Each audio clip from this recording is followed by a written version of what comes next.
شہرام 25 سال کا تھا، دل نشین سے 2 سال چھوٹا، مگر اپنے قد اور ورزشی جسامت کے اعتبار سے اس سے کافی بڑا لگتا تھا۔ مجھے لگتا ہے جس طرح آپ میرا خیال رکھتی ہیں، میرے لیے لڑکی بھی کوئی اپسرا ہی ڈھونڈیں گی۔ وہ شرارت سے مسکرا کر بولا، شاہو میرا بچہ، ناشتہ میں نے ہی بنایا ہے، اب تم جلدی سے تیار ہو کر نیچے آ جاؤ۔ وہ بات ختم کرتے ہی کمرے سے باہر نکلنے لگی تھی کہ شہرام نے اس کی کلائی سے اپنی طرف اسے کھینچ لیا۔ اس سے پہلے کہ وہ اس کے سینے سے ٹکراتی، دوسرے ہاتھ سے اس کا بازو پکڑ کر خود کو توازن قائم کیا۔ یہ کیا حرکت تھی شاہو، ابھی گر جاتی میں، وہ گھور کر بولی۔ آپ کو کیا لگتا ہے کہ آپ کا شاہو آپ کو کبھی گرنے دیتا؟ وہ اس کی سیاہ رات جیسی آنکھوں میں آنکھیں گاڑے بولا۔ نہیں، مجھے پورا یقین ہے میرا بچہ مجھے کبھی گرنے نہیں دیتا، وہ اس کا گال تھپ تھپا کر بولی اور کمرے سے باہر نکل گئی۔ شہرام نے اسے باہر جاتے ہوئے دیکھا تو دل کی عجیب سی کیفیت پر جھنجھلا کر رہ گیا۔ کیوں اس کے جاتے ہی کمرے کی رونق ختم ہو گئی تھی، وہ سمجھنے سے قاصر تھا۔ وہ سیڑھیاں اتر رہی تھی جب اسے معاذ ڈائننگ ٹیبل پر بیٹھا ہوا دکھائی دیا۔ وہ فون کال سے لگائے کسی سے باتوں میں مصروف تھا۔ فجر نے اپنے بھائی کو پیار بھری نظروں سے دیکھا، جبکہ معاذ فون ایک طرف رکھ کر اپنی لاڈلی بہن کو دیکھا۔ دونوں بہن بھائی کی ایک دوسرے میں جان بستی تھی۔ ڈائننگ ٹیبل کے بالکل اوپر لگا ہوا فانوس جانے کیسے سرکنے لگا۔ فجر کی نظر ایک دم اس پر پڑی تو بنا ایک لمحہ ضائع کیے بغیر وہ تیزی سے بھاگتی ہوئی معاذ کی طرف آئی اور اس کا ہاتھ پکڑ کے پیچھے کھینچ لیا۔ لمحوں میں فانوس چھناکے کی آواز سے نیچے گرا اور کرچی کرچی ہو گیا۔ فجر، اگر تمہیں کچھ ہو جاتا تو؟ معاذ نے اسے بازو سے پکڑ کر تفرق بھرے انداز میں پوچھا۔ اس کے انداز میں فجر کے لیے حد درجہ پریشانی جھلک رہی تھی۔ بھائی، آپ کے لیے اپنی جان بھی قربان کر دوں، یہ تو بس چھوٹی سی بات ہے، وہ اٹل انداز میں بولی۔ میری جان تم میں ہے، تم نہیں تو میں بھی نہیں۔ فجر معاذ کے شانے سے لگی تو معاذ نے اس کا شانہ تھپ تھپایا۔ ملازمین نے وہاں سے صفائی کی تو وہ دونوں کرسی گھسیٹ کر اپنی جگہ پر بیٹھ گئے۔ فجر کاسنی کلر کا سادہ سا مگر پیارا سوٹ پہنے، دوپٹہ سر پر سلیقے سے اوڑھے، گورا شفاف و شاداب چہرہ، گلابی ہونٹ، اس کی ناک میں ہیرے کی چھوٹی سی نوز پن تھی۔ بھیا، واپس کب چلیں گے؟ فجر نے پوچھا۔ کل شام تک نکل جائیں گے، ویسے اتنی جلدی کیا ہے؟ معاذ نے جوس کے گلاس سے گھونٹ بھرنے کے بعد پوچھا۔ میری ایک اہم اسائنمنٹ سبمٹ کروانی ہے۔ فجر، 2-3 دن اور رک جاؤ بیٹا، ابھی تو میری نظروں کی پیاس بھی نہیں بجھی۔ اپنے بچوں کو دیکھ کر پلوشہ بیگم نے اپنے سامنے بیٹھے ہوئے اپنے دونوں جان سے عزیز بچوں کو پیار بھری نظروں سے دیکھتے ہوئے کہا۔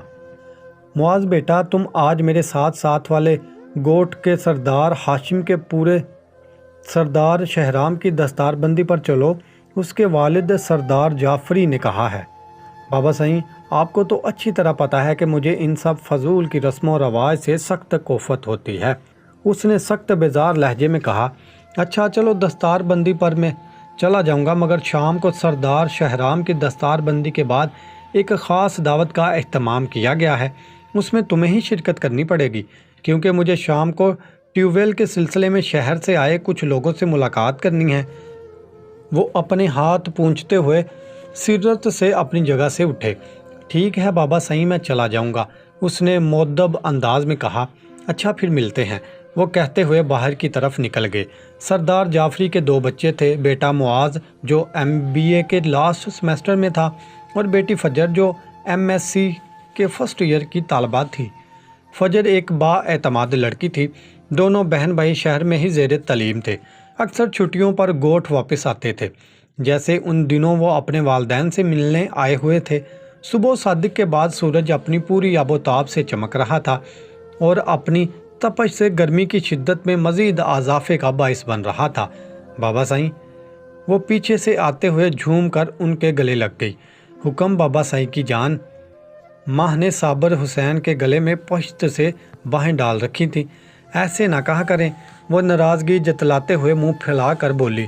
کیسے نہ کہا کروں؟ انہوں نے ہلکی سی گردن موڑ کر پوچھا۔ حکم والی بات وہ یاد دہانی کرواؤ گی؟ تم میں میری جان بستی ہے تو جان کو حکم کرنا چاہیے، وہ محبت بھرے انداز میں بولے۔ بابا سائیں، مگر شہانہ اور حسنہ کو اچھا نہیں لگتا اور ساتھ میں اماں سائیں کو بھی، وہ کہتے ہوئے دونوں ہونٹوں کو افسردگی سے میچ گئی۔ کوئی بات نہیں ماں بیٹا، ان کی باتوں کو دل سے نہ لگایا کرو، میں ہوں نا، تم سے پیار کرتا ہوں نا۔ وہ اسے اپنے سامنے بٹھاتے ہوئے شائستگی سے بولے۔ جی بابا سائیں، وہ اس بات میں سر ہلا کے بولے۔ بابا سائیں، آج مجھے کالج ٹرپ پر جانا ہے، آپ کی دعا چاہیے۔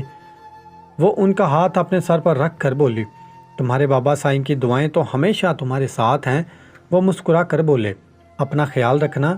جی صابر حسین اپنا ناشتہ ختم کیے ٹرک کی چابیاں اٹھا کر باہر نکل گئے۔ وہ سرداروں کے ہاں ملازم تھے، ایک ڈرائیور کی حیثیت سے کام کرتے تھے۔ سرداروں کی زمینوں سے حاصل ہونے والی تمام اشیاء اپنے ٹرک میں لاد کر شہر کے جاتے تھے۔ صابر حسین کا تعلق ایک غریب گھرانے سے تھا۔ وہ پیشے کے لحاظ سے ڈرائیور تھے اور ان کی بیوی شبانہ حویلی میں صاف صفائی کا کام دیکھتی تھی۔ ان کی اپنی 2 بیٹیاں تھیں، شہانہ اور حسنہ۔ ایک دن صابر حسین ٹرک میں سامان شہر پہنچا کر واپس آیا تو کھانے کو بھی کچھ۔ شبانہ نے گھر داخل ہوتے ہی سوال داغا۔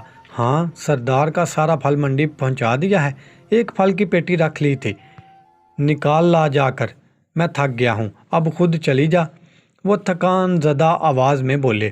جیسے ہی شبانہ باہر آئی اور ٹرک سے پھل کی پیٹی نکالنے لگی، وہاں پیٹی کے ساتھ کسی بچے کے رونے کی آواز سن کر حیرت زدہ رہ گئی۔ اسے ہاتھوں میں اٹھا کر الٹ پلٹ کر دیکھا اور پھر دھم دھم کرتے پیروں سے اندر آئیں۔ یہ کس کی بچی اٹھا لائے ہو؟ کہیں باہر کوئی دوسری تو نہیں کر رکھی جس سے یہ نشانی ملی ہو؟ وہ ایک ہاتھ کمر پر رکھے ہوئے لڑاکا انداز میں بولی۔ نیک بخت، کیسی باتیں کرتی ہو میرے سے؟ ایک نہیں سنبھالی جاتی، دوسری کے بارے میں کیسے سوچوں؟ یہ جو سر پہ 4 بال رہ گئے ہیں یہ بھی اڑ جائیں گے، وہ سر جھٹک کر بولے۔ پھر صاف صاف بتاؤ کس کی ہے یہ بچی؟ اس نے سوالیہ نظروں سے دیکھتے ہوئے پوچھا۔ مجھے کیسے پتا ہوگا کہ کس کی ہے بچی؟ قسم لے لو میں نہیں جانتا اس کے بارے میں، مگر یہ تمہارے ٹرک کے اندر سے ملی ہے۔ شاید اللہ تعالیٰ نے اسے خود میرے پاس بھیجا ہو تاکہ میں اس کی حفاظت کروں۔ وہ پیار سے اس بچی کو اپنی گود میں لیے بولے۔ ہم ایسے کیسے کسی کو بھی اپنے گھر رکھ سکتے ہیں؟ چل تیری تسلی کے لیے پولیس اسٹیشن میں رپٹ لکھوا دوں گا، جس کی ہوگی آ کر لے جائے گا، نہیں تو آج سے یہ میری تیسری دھی۔ سن شبانہ، کیا ہے؟ وہ منہ پھلائے طرح کر بولی۔ دیکھنا اس کا رنگ سنہرا ہے اور چاند کی روشنی میں کیسے چم چم کر رہا ہے۔ ہم نہ اس کا نام ماہ رکھ لیتے ہیں، مطلب چاند۔ وہ ننھی سی جان کی پیشانی پر بوسہ دیتے ہوئے محبت بھرے انداز میں بولے۔ رنگ دیکھا اس کا؟ کہاں سے تجھے یہ کالی کلوٹی چاند جیسی لگی؟ وہ چہرے پر ناگواری سجائے ہوئے بولی۔ ایک باپ کے دل سے پوچھ اسے اس کی دھی کیسی لگتی ہے۔ شبانہ اس کی بات سن کر پراندہ پیچھے پٹھ کر اندر چلی گئی۔ آج دستار بندی کے اہم موقع پر گوٹ کے تمام افراد وہاں اکٹھے ہو چکے تھے۔ سردار جلال الدین اپنے شان و عظمت سمیت وہاں ایک اعلیٰ ترین کرسی پر پورے تمطراق سے براجمان تھے، اور ان کے ساتھ ہی سردار شہرام، جسے اب یہ عہدہ ملنے والا تھا، اپنی ازلی نرم خو شخصیت سمیت وہاں بیٹھا تھا۔ سرخ و سفید رنگت پر ہلکی سی بیئرڈ، گھنی مونچھوں تلے مسکراتے ہوئے انابی لب، پیشانی پر لاپرواہی سے بکھرے ہوئے بال اس کی شخصیت کو 4 چاند لگا رہے تھے۔